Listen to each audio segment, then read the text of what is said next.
एक सासू माँ और बहू थी। सासू माँ हर रोज ठाकुर जी को पूरे नियम और श्रद्धा के साथ सेवा करती थी। एक दिन शरद ऋतु में सासू माँ को किसी कारणवश शहर से बाहर जाना पड़ा। सासू माँ ने विचार किया कि ठाकुर जी को साथ ले जाने से रास्ते में उनकी सेवा पूजा नियम से नहीं हो सकेगी। सासू माँ ने विचार किया कि ठाकुर जी की सेवा का कार्य अब बहू को देना पड़ेगा, लेकिन बहू को तो कोई अक्ल है ही नहीं कि ठाकुर जी की सेवा कैसे करनी है। सासू माँ ने बहू को बुलाया और समझाया कि ठाकुर जी की सेवा कैसे करनी है, कैसे ठाकुर जी को लाड़ करना है। सासू माँ ने बहू को समझाया कि बहू, मैं यात्रा पर जा रही हूँ और अब ठाकुर जी की सेवा पूजा का सारा कार्य तुमको करना है। सासू माँ ने बहू को समझाया, देख, ऐसे 3 बार घंटी बजाकर सुबह ठाकुर जी को जगाना, फिर ठाकुर जी को मंगल भोग कराना, फिर ठाकुर जी स्नान करवाना, ठाकुर जी को कपड़े पहनाना, फिर ठाकुर जी का श्रृंगार करना और फिर ठाकुर जी को दर्पण दिखाना। दर्पण में ठाकुर जी का हंसता हुआ मुख देखना, बाद में ठाकुर जी राजभोग लगाना। इस तरह सासू माँ ने बहू को सारे सेवा नियम समझाकर यात्रा पर चली गई। अब बहू ने ठाकुर जी की सेवा कार्य उसी प्रकार शुरू किया जैसा सासू माँ ने समझाया था।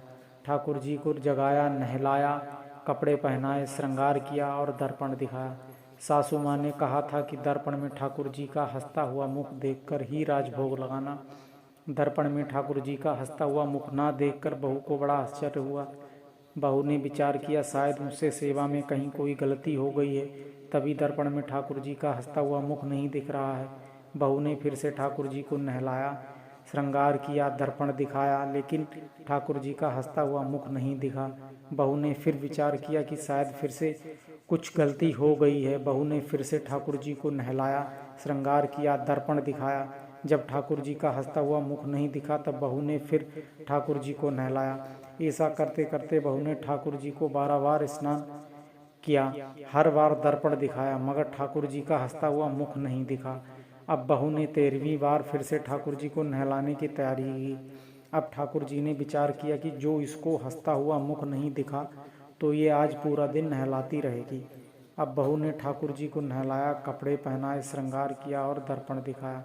अब बहू ने जैसे ही ठाकुर जी को दर्पण दिखाया तो ठाकुर जी अपनी मनमोहिनी मंद मंद मुस्कान से हंसे। बहू को संतोष हुआ कि अब ठाकुर जी ने मेरी सेवा स्वीकार करी है। अब यह रोज का नियम बन गया। ठाकुर जी रोज हंसते, सेवा करते करते अब तो ऐसा हो गया कि बहू जब भी ठाकुर जी के कमरे में जाती, बहू को देखकर ठाकुर जी हंसने लगते। कुछ समय बाद सासू माँ वापस आईं। सासू माँ ने ठाकुर जी से कहा कि प्रभु, क्षमा करना, अगर बहू से आपकी सेवा में कोई कमी रह गई हो तो अब मैं आ गई हूँ, आपकी सेवा पूजा बड़े ध्यान से करूँगी।